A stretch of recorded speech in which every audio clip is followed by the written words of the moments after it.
Hello दोस्तों, welcome back to my channel. अपने आज के इस वीडियो में हम सुप्रीम कोर्ट के कुछ रीसेंट जजमेंट्स के बारे में बात करेंगे। सबसे पहले हम बात करेंगे Kamalkant Mishra versus additional collector and others. ये एक डिवीजन बेंच का जजमेंट है जिसको कि honourable justice Vikramnath and justice Sandeep Mehta ji के द्वारा डिलीवर किया गया है। जजमेंट के फैक्ट्स कुछ ऐसे हैं कि एक मुंबई के एल्डरली कपल अपने एल्डेस्ट सन के अपनी प्रॉपर्टीज से एविक्शन के लिए पिटिशन फाइल किया था क्योंकि वो अपने एल्डरली पेरेंट्स की देखभाल नहीं कर रहे थे। बस पिटिशन को जो है ऑनरेबल बॉम्बे हाई कोर्ट के द्वारा डिसमिस कर दिया गया। इसके बाद उन लोगों ने सुप्रीम कोर्ट को अप्रोच किया और सुप्रीम कोर्ट ने उनके एल्डेस्ट सन को एविक्शन का ऑर्डर देते हुए बोला कि जो प्रोविजंस है maintenance and welfare of parents and senior citizens act 2007 की, उनको इसलिए लाया गया था ताकि सीनियर सिटीजन एंड पेरेंट्स का वेलफेयर जो है उसको देखा जा सके, और अगर उनके वेलफेयर में या उनकी देखभाल में उनके बच्चे किसी तरीके की भी कमी कर रहे हैं तो वहां पर ट्रिब्यूनल को ये पावर दी गई थी कि ट्रिब्यूनल जो है उन बच्चों को पेरेंट्स की प्रॉपर्टी से जो है एविक्ट कर सकती है। Second judgment pertains to Central Bureau of Investigation versus Mir Usman. ये भी एक डिवीजन बेंच का जजमेंट है जिसको honourable justice JB Pardiwala and justice JV Viswanathan के द्वारा डिलीवर किया गया है। इस केस में सुप्रीम कोर्ट ने जो है हाई कोर्ट्स को सजेस्ट किया है कि जो 30 इयर्स पहले प्रैक्टिस था और जिसको कि ऑर्डर 17 सीपीसी मैंडेट भी करता है कि ट्रायल जो है डे टू डे बेसिस पे आपको कंडक्ट करना चाहिए। प्लस कुछ ऐसे अनफोर्सीन सर्कमस्टांसेस हैं या ओवरवेलमिंग नेसेसिटी है जिसके बेसिस पे आप उसको डे टू डे बेसिस पे कैरी फॉरवर्ड नहीं कर सकते हो, तब उसी मैटर पे आपको एडजॉर्नमेंट देना चाहिए।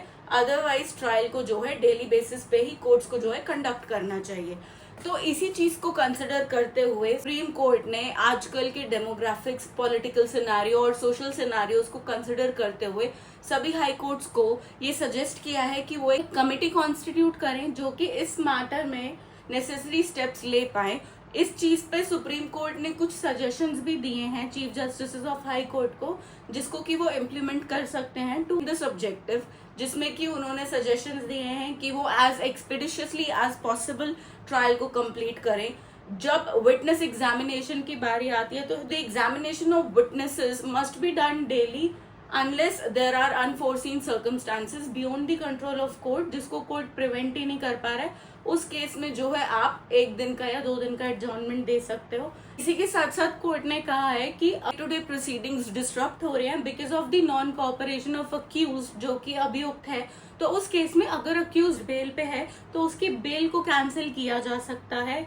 सेकेंडली, अगर एडवोकेट की वजह से ये जो पोस्टपोनमेंट है ये अकर हो रहा है बार बार, तो उस केस में कोर्ट एमिकस क्यूरे को अपॉइंट करके जो है अक्यूज्ड की हेल्प कर सकता है। ऐसे ही कुछ सजेशन सुप्रीम कोर्ट ने हाई कोर्ट चीफ जस्टिस को दिए हैं, इम्प्लीमेंट करके वो स्पीडी जस्टिस के ऑब्जेक्टिव को अटेन कर सकते हैं।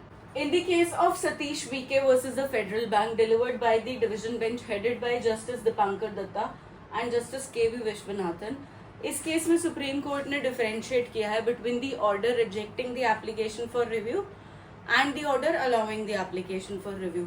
रिव्यू को गवर्न करता है हमारे सीपीसी का सेक्शन 114 रेड विद ऑर्डर 47। अब इस केस में सुप्रीम कोर्ट ने कहा है कि अगर the application for review has been rejected तो उस केस में जो ओरिजिनल डिक्री या ऑर्डर होता है उसमें कोई भी ऑल्टरेशन या मॉडिफिकेशन नहीं होता है। तो इस सूरत हाल में आपको जो है रिजेक्शन ऑफ रिव्यू को चैलेंज नहीं करना है, बल्कि द ओरिजिनल ऑर्डर और decrees to be challenged. To this rule 7 बोलता है कि अगर रिव्यू की एप्लीकेशन को एक्सेप्ट कर लिया गया है तो उस सूरत में या तो आप उस पर ऑब्जेक्शन फाइल कर सकते हैं या फिर आप ओरिजिनल डिक्री से अपील भी फाइल कर सकते हैं।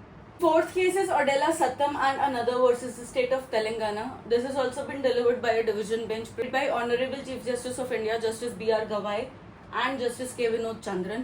इस केस को सुप्रीम कोर्ट ने अमीश देवगन के केस से अलग ठहराते हुए कहा है कि इस केस में it is not practically possible to club the FIRs registered across different states, क्योंकि अमीश देवगन के केस में एक ही स्टेटमेंट था और उसके बेसिस पे डिफरेंट स्टेट्स में FIR फाइल हुई थी।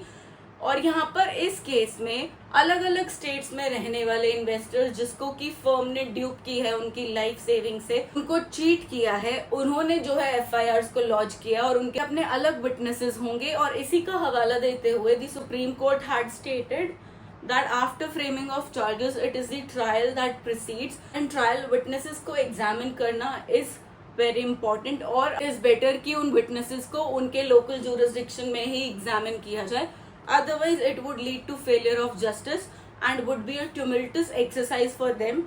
If you like this video, then please do like the video, show some love in the comments, and please do subscribe to my channel.